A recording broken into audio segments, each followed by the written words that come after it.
नांदेड मधली प्रेम कहाणी आचल आणि सक्षमची दादा.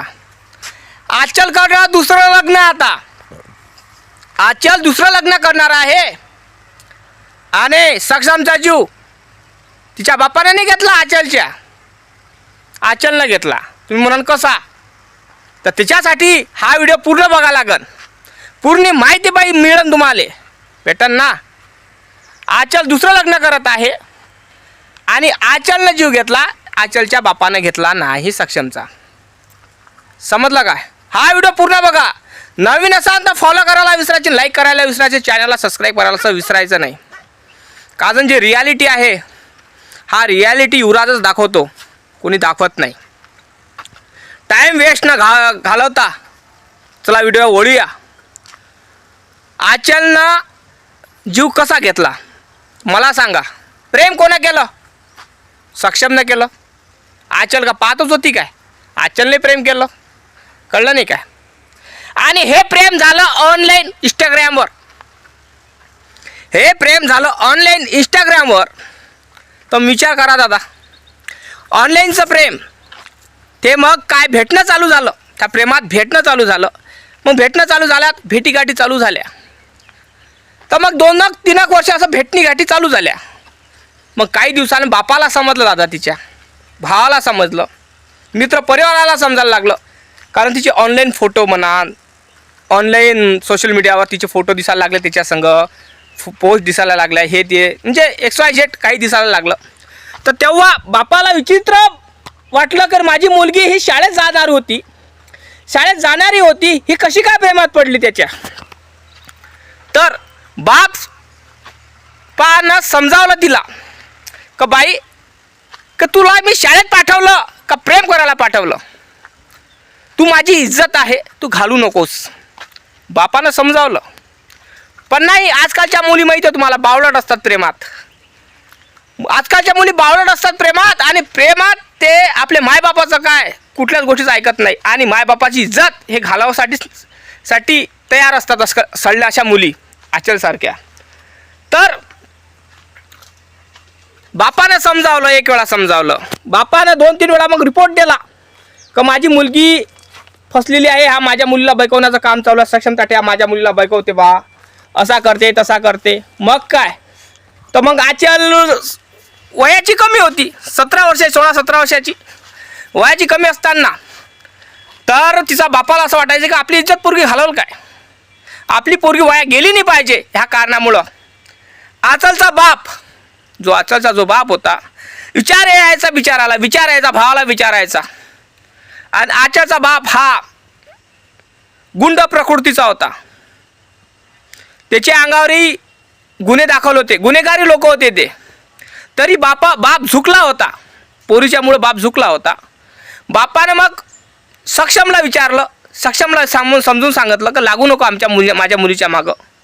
मग काही दिवसानं असं सांगण्यात आलं सोशल मीडियावर की दोघांच्या प्रेमाशी हे स्वीकार झाले होते मायबाप.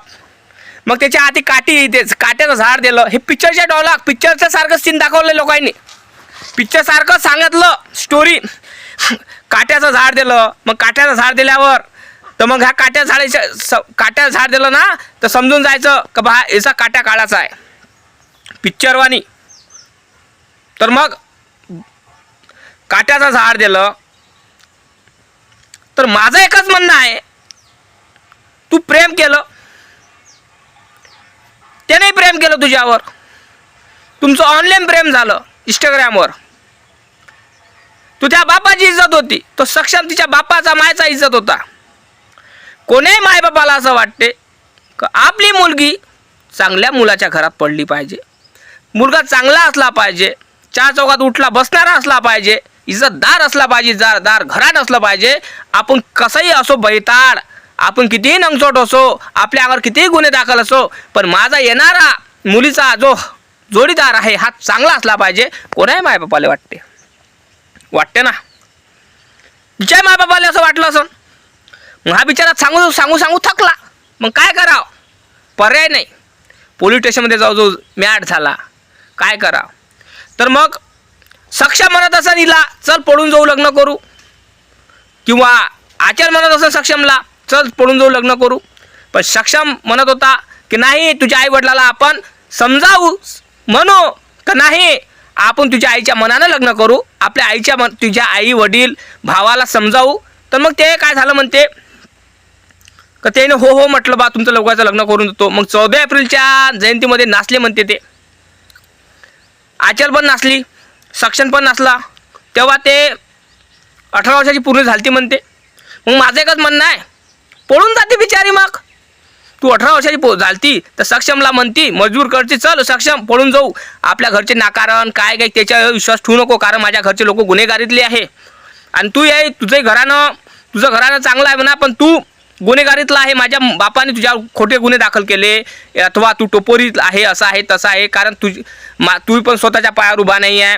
आजच्याला वाटायला पाहिजे होतं ना या गोष्टी, कारण तिनं तर बापाची बाजू तर ठेवलीच नाही, पण बापानं आचलच्यासाठी वेगळाच कांड केला. तो दिवस सक्षमचा आखरी दिवस होता. बिचाराला माहीत नव्हतं का आपला जीव जाणार म्हणून, पण बापानं उपक्रम केला तर केला.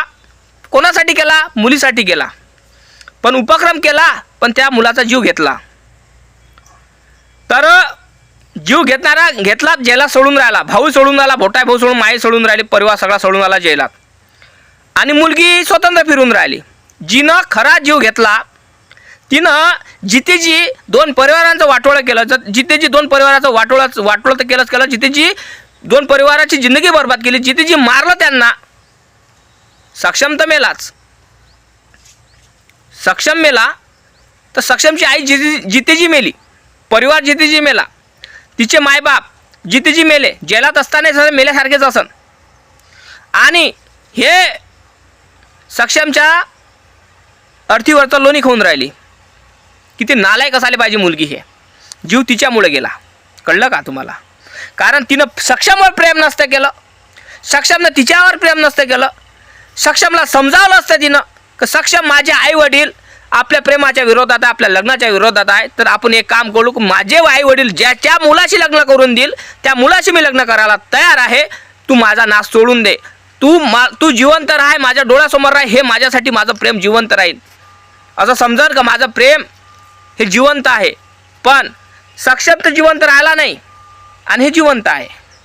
हिला वयाचा परिणाम आहे. हे नासमज आहे पोट्टी, ही जी आचले पोट्टी नासमज आहे. हिला समज नाही, कारण 17-18 वर्षाचं वय आहे तिचं. समजदार असं शाळेत शिकण्याचं वय असतं हो. त्या कारणामुळे तुम्हाला सांगतो, शाळा शिकण्याचं वय आहे. त्या कारणामुळे हिला ह्या गोष्टी समजल्या नाही. पण माझं एकच म्हणणं आहे, तुला समजल्या तर नाही, पण तुला प्रेम करणं कसं समजलं. तुझं प्रेम नाही, हे आकर्षण होतं, वासना होती, दुसरं काहीच नाही.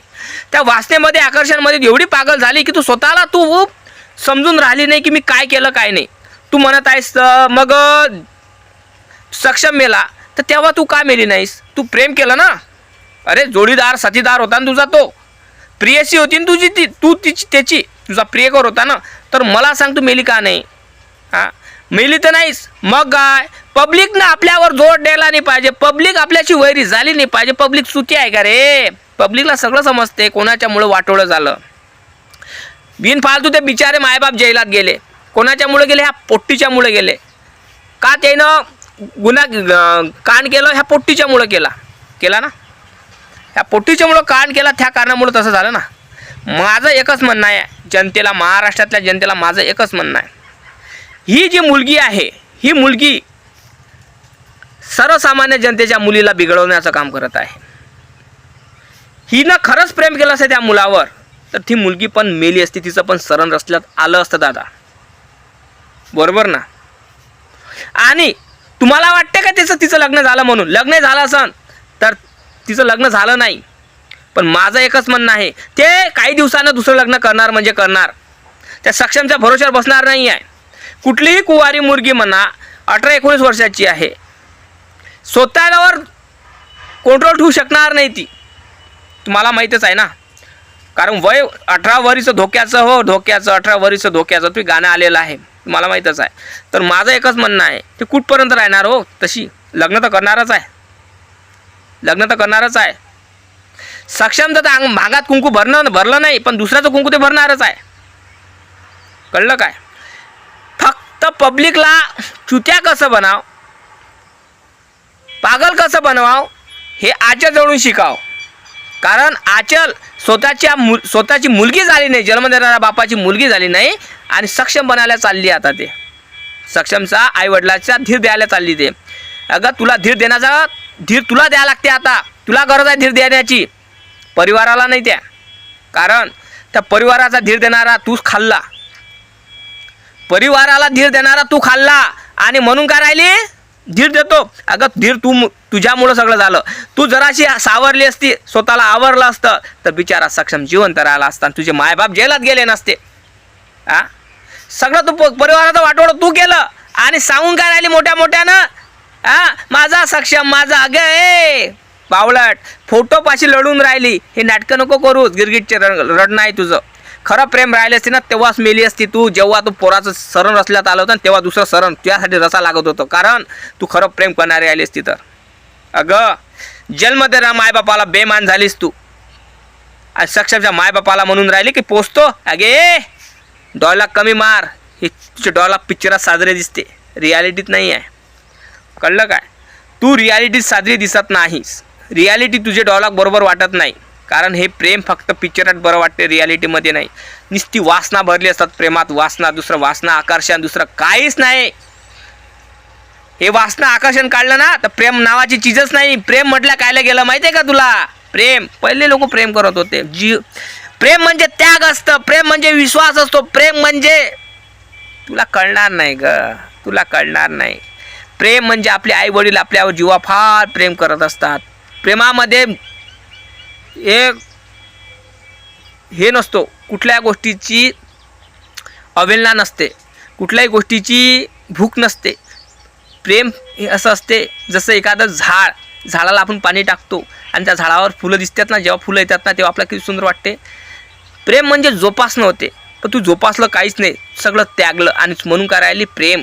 अगं प्रेम नाही हे, तू फक्त त्या मुलाचा जीव घेतला आणि त्या मुलाला यूज केलं. कळलं काय? आणि तुझ्या मायबापाला तू जेलात पाठवलं जितेची. लक्षात ठेव, तुझ्यासारखी मुलगी तो कोणाला भेटली पाहिजे आणि प्रेयसी पण भेटली पाहिजे. बायको तर बनलीच नाही तू आणि दुसरं लग्न करशीलच. तू बायको बनली असेल त्या दुसरं लग्न करशीलच आणि लवकर करशील लग्न. तू पब्लिकांना सांगतो मी तुम्हाला, लवकर लग्न करणार ही. कारण हिच्यावरून राहून होणारच नाही. कारण 18-19 वर्षाचं वय आहे तिचं. शिक्षणात तिनं तीर मारायला पाहिजेत, हिच्यात तीर मारले. बापानं हिला शाळेत हिच्यासाठीच पाठवत होतं काय? लफडे करण्यासाठी? मुलीला लफडे करण्यासाठी शाळेत पाठवतात का हो? नाही, शिक्षणासाठी. कारण बापाची इज्जत मुलगी असते. ह्या मुलींना कुठं कळणार? अशा फालतू मुलींना, अशा फालतू मुली असतात का मुलीचं आयुष्य, दुसऱ्या मुलीचं आयुष्य बर्बाद करतात, मुलांचं आयुष्य बर्बाद करतात. अशा मुलांना माझं एकच सांगणं आहे, अरे मायबापाची इज्जत राखा, परिवाराची इज्जत राखा, हे माझं मत आहे. समजलं काय? प्रेम एक वासना आहे, दुसरं काहीच नाही. एक वेळा वासनाची भूक मिटली ना तर था व्यक्ती तुम्हाला वैरी लागन, वैरी दिसन तो व्यक्ती. तुम्हाला असं वाटन का बेरी काहीच कामाचा नाही तो. एक वेळा वासना खतम झाली तुम्ही काहीच करू शकणार नाही. त्या कारणामुळे मी तुम्हाला सांगतो, लाईक करा, शेअर करा, चॅनलला सबस्क्राईब करा, फेसबुकवर बघत असताना फॉलो करायला विसरायचं नाही. जय भीम, नमो बुद्धाय, जय शिवराय, जय माता ज्योतिबा, जय सावित्री.